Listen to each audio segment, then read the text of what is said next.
समय था, एक दूसरे से मिलना भी मना हो गया था, बाहर निकलना भी मना हो गया था, बहुत स्थिति परिस्थिति बिगड़ चुकी थी। उसके बावजूद भी उदयपुर क्षेत्र के, मेवाड़ क्षेत्र के, पिंडर क्षेत्र के जो कार्यकर्ता हैं, जब हमने वर्चुअल रूप से कार्यक्रम मनाया, भाई मोबाइल पे, भाई सोशल मीडिया पे, भाई कैसे क्या करें, घर पे बच्चों को पृथ्वीराज चौहान बनाओ प्रतियोगिता करी, उसमें हमारे पिंडर क्षेत्र के भाइयों का सहयोग, पृथ्वीराज चौहान बनाओ प्रतियोगिता चित्र बनाए बच्चों ने। यहाँ से मेवाड़ से, पिंडर से, उदयपुर से कार्यकर्ताओं फोटो ब्यावर तक पहुंचे। मुझे बहुत खुशी हुई यार, वास्तव में हमारा समाज चाहे हमसे आज सैकड़ों किलोमीटर दूर रहता है, पर उनमें वास्तव में पृथ्वीराज चौहान को लेकर एक वास्तव में पीड़ा है कि पृथ्वीराज चौहान को जो सम्मान इतिहास में वास्तव में जिस तरह मिलना चाहिए था, वो कहीं ना कहीं छूट गया। इसको हमको आगे बढ़ाना है और हर साल जिस तरह जयंती मनाते हैं, मुझे बहुत खुशी होती है। हम दूर है भले ही, पर आज इसे आपने वीर अंडा जी रावत का यहाँ परिचय दिया।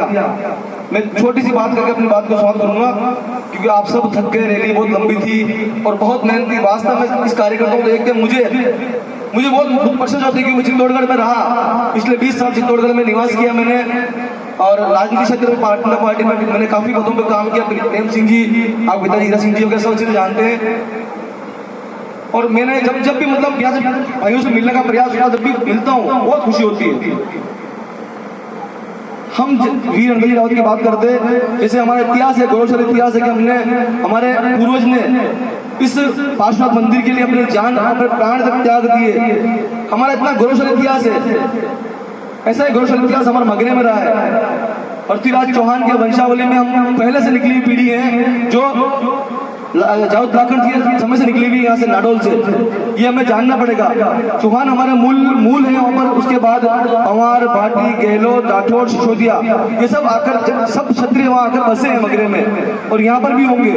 हमारे आपसी संबंध होते हैं। कुछ काल परिस्थिति, मगरे में खेती बाड़ी कम है, पानी कम है, यहाँ पे भी हम संघर्ष पानी के हिसाब से यहाँ आकर बस गए। कुछ समय पहले यहाँ आकर, कुछ सालों पहले, कुछ सदियों पहले आकर बस गए पानी की समस्या से, इसलिए हम ओबीसी में आ गए। ओबीसी में आ गए इसका मतलब ही नहीं कि हमारा स्वाभिमान खत्म हो गया।